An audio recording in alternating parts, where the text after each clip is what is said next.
Alright, guys, so season 5 has started really well. In Champions League terms, a 3-0 win against Bodø Glimt, 2-1 win as well. So we went through to the Champions League phase. We play Beersheva, who we should be beating, 3 points right there for the taking. AC Milan away, a bit more scary. Atletico Madrid at home, terrifying, but we're at home. Galatasaray away. Oh my god, we are not getting any points. Union Saint-Gilloise away, still a bad game. Marseille we could be getting 3 points from. And then we have Bayern Munich away and Borussia Dortmund at home. So I'm a bit scared we're getting 6 points. I'm a bit scared we're getting 6 points. Again, we'll see at the end of the season. And as well, fixture wise, we've started really poorly in the league. 1-1 draw against Celtic at home. We then had a 1-1 draw against Hearts away before losing to Kilmarnock 1-0. We did bounce back, finally getting a win in the league against Dundee, where we went 4-2 win, 3-0 against St Johnstone, and then 4-0 against Rangers with 3 goals in the 90th minute. And we've won our cup game here 3-0 against Dunfermline. So, squad wise, we've brought in quite a few players and sold a few as well, I believe. So, sales wise, I'm not sure anything's going to be on the screen on this page, so it'll be 29.30. We sold Andy Irving. He went out for 9.5 million. That's brilliant for profit. Marino Hinestroza went out for £13 million. So again, free transfers we're making money from. Finlay Burns 1.7 million. We just moved past him. Not good enough anymore. And then we also sold Pascal Loretz, £15 million. Good goalkeeper, but the money was just really important for the club. Daniel Bragança also left 500k. Just needed him out. His contract was going to end. He's 30. Wasn't really what we're looking for at this stage. But yeah, signings came through the door. Of course, we know probably up until this point here, so let's start here. Brian Cordero, a future striker right winger. He is very kind of quick kind of player. Scores goals. He's a finisher. Very determined, a driven player. But I did try to get a loan move for him, and no one was looking to bring him in. Bit disappointing, as he's 19 and he won't play many games for me. I can't lie to you, because I did try and get Fieta Arp out, and maybe this guy could have got more games at that stage. But no one wants to buy my players. It's weird. Fieta Arp had such a good season, no one wants to buy him. We did bring in another centre back, Abdulaziz Al Dossari. I thought he could be brought in for potential profit. £4.9 million. The Saudi Arabian international. He's played a game for the Saudi Arabian national team. Really good at passing the ball. Can play in the midfield. He's actually a bit better at central midfield than at centre back because he is a bit short. So that'll probably be where he's getting most of his games. Hopefully, he just keeps developing. He's really good at decision making, balance, stamina. We'll see what he can do. Loan wise, I believe Juan Morente got a loan move to Hearts. He's developing really nicely. Really nicely. Could come back and be a striker for us, like a certain someone has done after a loan move to Hearts. We'll talk about him in just a bit. Laurent Kone, who we signed in the summer of last year, he has gotten on really well. Looking great. Out to Aberdeen on loan, who have just been promoted. So hopefully he's able to keep them up. He's looking good, developing nicely. Andrew McGinley, one of our players, out on loan to Kelty Hearts. Ryan Harty away. And then this was our wonder kid for the club, Callum Whittet. He came through the academy. Hopefully he develops nicely at Wraith Rovers. They have some good facilities, I believe. So let's see what happens. Coming into the club, we then had Henrik Kratenmacher. Came in for free and then loaned out to Austria Klagenfurt. Hopefully he can develop nicely. Wasn't too sure on his potential ability, but he seems to have improved at being a driven player. So let's see what happens there. Mikolas Orovec, a nice Slovakian midfielder. He looks very kind of technical, good technique, well positioned all the time, very fit. He's gone out to Dundee. Hopefully he can improve out there. Serhei Kulikov, he's gone to Dundee's rivals, Dundee United. The Ukrainian midfielder. I think he was brought in for around £1 million. He looks really quite nice physically and technically.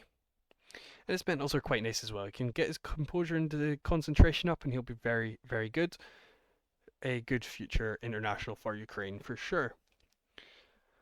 Ilya Capriel was brought in to be our starting goalkeeper this season on a free transfer. I think that is absolutely brilliant. Hopefully, he just gets even better than he is already, and we could sell him on if we find a regen. Joel Silva, I did try to get him loaned to somewhere in Scotland, but no one wanted him, unfortunately. So he's gone out to Chavez. He was very cheap, about 200k. He looks quite nice, actually. Exactly what he needs to be the roles that he can play. It's fine. He's fine. Joan Anton Perez, he's gone out to Las Palmas. He has quite confusing attributes. Was like, I think he was about 60k to bring in. Very confusing attributes. But he's gone out to Las Palmas. Hopefully, he develops there and improves his potential. It was 4-star. Maybe he can improve it further. Thought a 60k player. He's got 4-star potential. Yeah, we've got to sign him. We then signed Laji Diarasuba. I thought he was looking quite promising. Another Ivorian, finding a lot of hope from these Ivorian youngsters. We're basically developing that country at this point. I don't think I've signed a Scottish youngster. But he looks good. And if we were to sell a right winger like Milivojevic, he could just slot right in. And I'd be happy for him to do so. He can head the ball as well. He's a tall winger, and that's quite nice. I like a tall winger. And then we brought in Dragan Spahic to be a Bragança replacement. He's played 2 games for Bosnia already.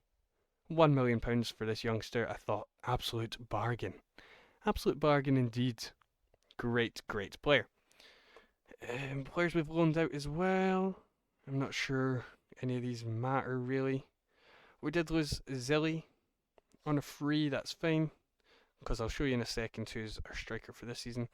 Alberto Di Biasi went out on loan, and no one else really of relevance.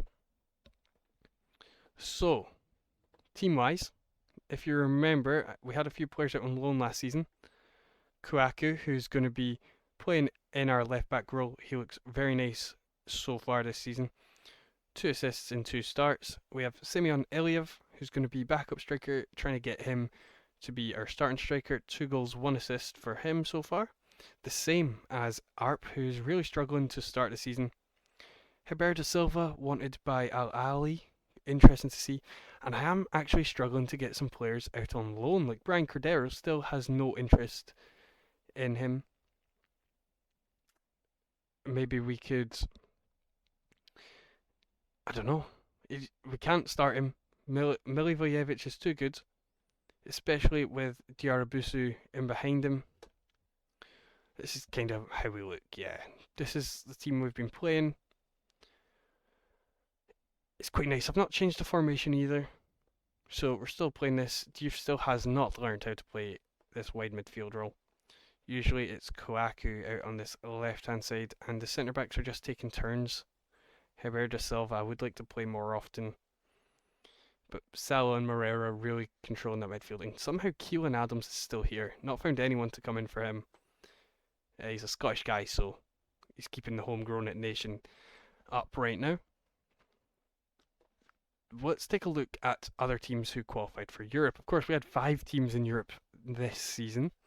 So it'll be Kilmarnock, who have somehow made it into the Champions League. So they played Midtjylland. They won 2-1 and 1-0. They won 5-0 against PAOK and then lost 4-3 away from home. They lost 1-0 to Rennes away from home and then won 3-1 at home with a Harvey Barnes last minute winner. That, you can't rate it. You can't rate it. So let's see who they're playing. They have Union Saint-Gilloise, RB Salzburg, Villarreal, Benfica, PSG, Fenerbahce, Chelsea and Inter Milan. That's pretty difficult. Maybe a couple wins in there. I don't know if they're any good. They're top of the league, but that means nothing. It's the start of the season. It means absolutely nothing. Let's see how they can get on. Hibs, we're in the Europa League. Not anymore. Let's check the qualifiers for them then. They played Wolfsberger. They won 1-0 at home. and then drew 3-all away. Very lucky. 117th minute. How? 117th minute winner, sorry. Yeah, no, that's fine. Then they played Midtjylland, who actually got knocked down by Kilmarnock. So they lost away and then drew at home. That's unfortunate. They thought they were going through, or they were going to extra time anyway, until Cho Gu-sung scored a winner in the 81st minute. They play Mechelen, Pogon, Ferencváros, Zrinjski, Arad, and Besiktas in the Conference League. Now, two other teams that are in the Conference League: Celtic and Rangers. Let's do Celtic first. Still in the Conference League, that means they've gotten through all their qualifiers. They had to play Vapris, where they won 15-0, Valor, where they won 6-1, and then Coops, where they actually only won 2-1 on aggregate. But they're in. They're in, that's all that matters. They have to play Trabzonspor away, a difficult game. They have Bravo at home, Punic away, Aruka at home, Roma away, and Banica Strava at home. I think more difficult games than Hibs, but they're Celtic, they should manage it. And then Rangers, who are still in the Conference League as well. All 5 teams staying in competition this season. This is brilliant. They played Vikingur and won 5-1, Riga and won 7-2, and then Brondby and came back and won 5-0 at home, thanks to 3 goals after 100 minutes. That's very important to send them through. They've had a really bad run in the league, oh my days. They have to play Zerzinski, Campione Argus, Bilbao, Dunstreda, Iberia, and KI. So a few games they definitely should win. A few games I'm not expecting them to win, such as Bilbao. But yeah, all teams in European competition that could have been. Very promising for the season. We'll get to the end and see how everyone's got on. I'm really excited to see this, actually. Really, really excited. Let's go ahead and check this out. Okay, not to worry. If we're looking down at this Scottish Premiership right-hand side here, you can see it looks like we're in 3rd. We're not. We've gone and won the league, 85 points, looking just fine. Celtic and Rangers back to where they should be. Hibs have fallen off, so that means a bit of an inconsistent qualification there for St Johnstone. They could have just come from the abyss, and that could really hurt us in coefficients. And Kilmarnock seem to have fallen off as well, which again could hurt us because they were in the Champions League. They should have the budget to go ahead and make some signings. So we've gone ahead and won the treble as again, I believe. If we go to competitions, won the Premier Sports Cup. You can see we've just won the Scottish Cup 3-2 on extra time. I was going to say on aggregate. And of course, we were in the Champions League. And we'll also see Kilmarnock at this stage as well. So we just made it through in 20th place, 4 wins, 4 losses. That's not too bad at all. Still getting 4 wins is pretty decent. Kilmarnock won 1 game and lost 7. So they did very poorly, as I was expecting them to.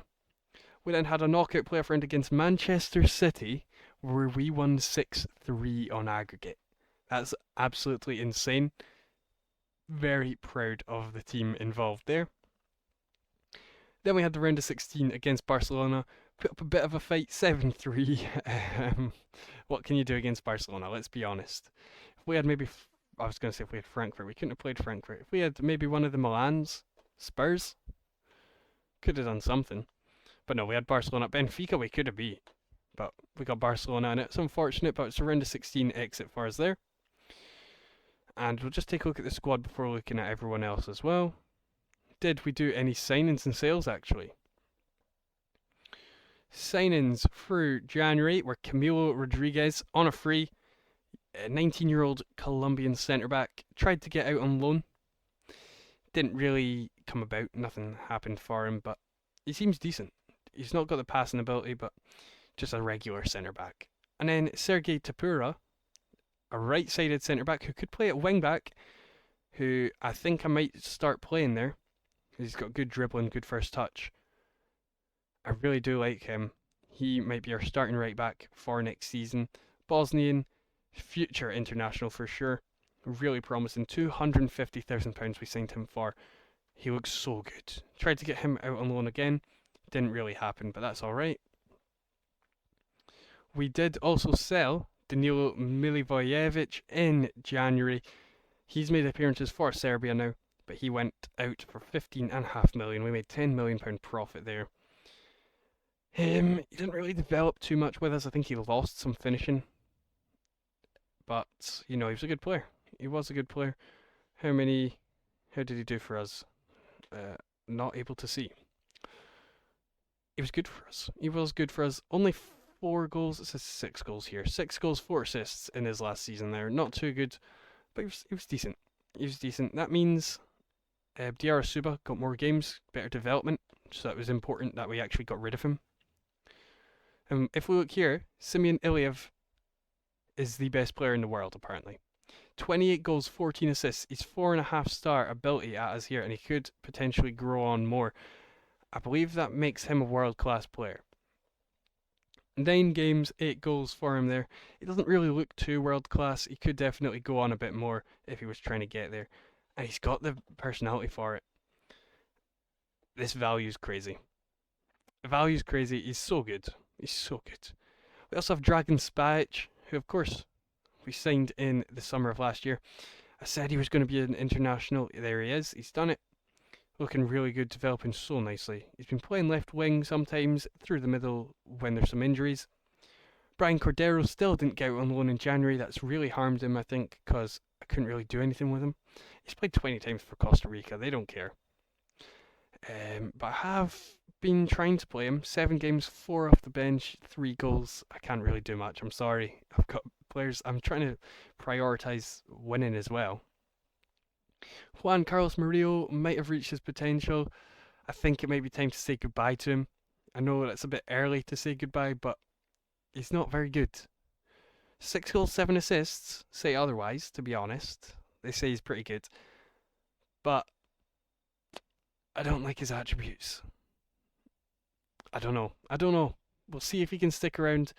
Maybe if we get rid of Moreira or Salah, he can stick around. But Moreira, 26 and 13, I really don't want to get rid of him. But if I have to, it'll happen. Kouakou seems to have reached his potential. He's played 10 times for the Ivory Coast now. 10 assists for us this season. Really good average rating as well. We're a big fan. Signed you for so cheap, and you could go on to be a record sale for us. That's very promising. Abdulaziz Al Dossari, I think, was a poor signing. I can't lie. Is our record signing still, I believe, 4.9 million. Not a big fan of doing that. And I don't think he's very good. I didn't think he was very good at the time either. My scouts rated him really highly, so I thought, I'll trust them. We're Falkirk. Why should I trust the scouts? Heber da Silva has come on really, really nicely. Look at his marking, tackling, jump and reach at 20, balance, positioning. He is bound to be the best centre-back on the game. Considering he's 198 centimetres as well. This guy's quick. He's quick at that height. That's so crazy. Big fan of his. Sergei Tapura, he's developing quite nicely. Didn't play many games, developing quite nicely. Right back for us. Who else? Juan Rosas come on quite nicely. This is the guy I'm kind of comparing to Murillo, and I'm thinking he's better, isn't he? He does look better. So I've been thinking Murillo out, Rosa in. I don't know. I'm still 50-50. Laji Diarra, he's come into play whilst Milivojevic has been away. Big fan of what I'm seeing from him. 14 and 8 there. I like what he's got for us. Tall winger. Told you I'm a big fan. He'll do even better next season. Sota Takeda, he's developed on a bit. Not to what I thought he could get to, but he's still got time. He's still developing. He's played for Japan now. He's getting there. Edwin Shari did not get another loan move out of the club. Sadly, he's gone down in potential. He's gone down in ability. And it's a shame. It's a shame, but it happens. Juan Morente didn't do too badly for Hearts. He's not developed too nicely, but 22 goals, 8 assists. That's very good. So he could come back, be left winger if we were to lose Diouf, let's say. Although he's just signed a new deal, so not sure what we're going to do with Morente. Laurent Coney as well. I can't put him into striker because Iliev is too good, but if Iliev does leave, a bigger team will want a striker that scores goals like that. then Coney could come in to be a striker. He's very quick. I'm a big fan of my Ivorian players, apparently. He done well at Aberdeen as well, 16 goals in 26 games, so very impressed there. Our U19s, did we have anyone, if I remember, just wit it out on loan? He's not developed nicely. Alberto Di Biase, he's not developed nicely either. It's hard. The lower league of Scotland has no good clubs that can develop players. So we have gone over the team there. We do. If we take a look here, 36 million for next season.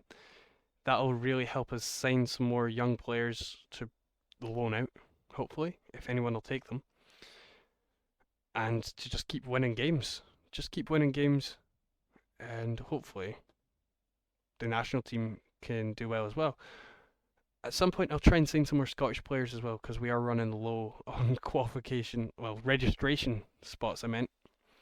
But yeah. So for this season, I believe it's still 5 teams that get Europe. I'll actually just check that in a second when we get to that next date. So I'll see you then. Okay then, so you can see our qualification spots have been decided. Falkirk and Celtic in the Champions League. That's probably best case scenario. Rangers and St Johnstone in the Europa League. I didn't think we had that extra Europa League spot just yet. And then Kilmarnock in the Conference League. So that's very, very cool to see. In the European club rankings, we've moved up 23 spaces into 35th. So if we go ahead and look at club, that's not what I want to see. This is what I wanted to see. Club coefficients, I believe, there we are, 35th, with only 4 seasons in Europe. That is very, very impressive, and we're going to be losing our worst one. And we're actually taking over Rangers. We are the highest ranked Scottish team after 5 seasons. That's impressive. Only 4 in Europe as well.